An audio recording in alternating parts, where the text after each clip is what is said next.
First, it is essential to understand the common positions or acoustic windows for the cardiac ultrasound probe. Below, we will further understand cardiac ultrasound views by introducing the scanning methods for various sections of the parasternal long axis and parasternal short axis, as well as the anatomical structures visualized on ultrasound. The probe is typically placed at the second to fourth intercostal spaces along the left sternal border, with the ultrasound beam parallel to the line connecting the right shoulder and left ribs. During systole, the internal diameters of different segments of aortic root can be measured to assess aortic valve pathologies. The anteroposterior diameter of the left atrium is measured during systole to observe tumors or thrombi within the atrium. At the caudal level, the end diastolic and end systolic internal diameters of the left ventricle, as well as the thickness and motion amplitude of the interventricular septum and left ventricular posterior wall, are evaluated. The mitral valve leaflets are also assessed. The probe is positioned at the third or fourth intercostal space along the left sternal border. Based on the parasternal left ventricular long axis view, the probe is rotated 90 degrees clockwise. This view is crucial for observing the aortic valve and detecting a patent ductus arteriosus. It allows for measurement of the right ventricular anterior wall thickness, assessment of the right ventricular outflow tract, and pulmonary artery.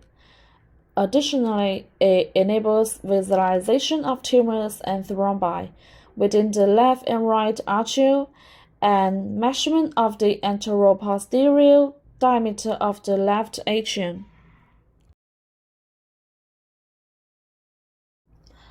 The probe is placed at the third or fourth intercostal space along the left sternal border. The ultrasound beam is directed toward the sigmoid process and the tricuspid valve, after which the probe is rotated 15 degrees to 30 degrees clockwise along the left ventricular long axis. This view primarily displays the right atrium, tricuspid valve, right ventricular inflow tract, and right ventricle. It focuses on observing the anterior and posterior leaflets of the tricuspid valve, allowing for evaluation of the structure and function of the tricuspid valve.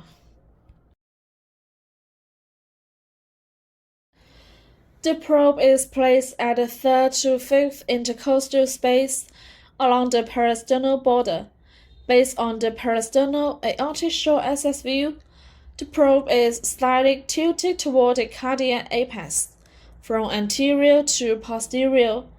The image sequentially displays the right ventricular anterior wall, right ventricular cavity, interventricular septum, left ventricle, and mitral valve. This is the optimal view for measuring mitral valve orifice area and an important view for observing mitral valve leaflets pathologies and segmentation. The scanning direction is similar to that of the mitral valve level short axis view, with the probe slightly tilted toward the apex or shifted down by one intercostal space. This view allows measurement of the thickness and motion amplitude of the mid-ventricular segment. It is commonly used to estimate left ventricular cavity size and as papillary muscle function.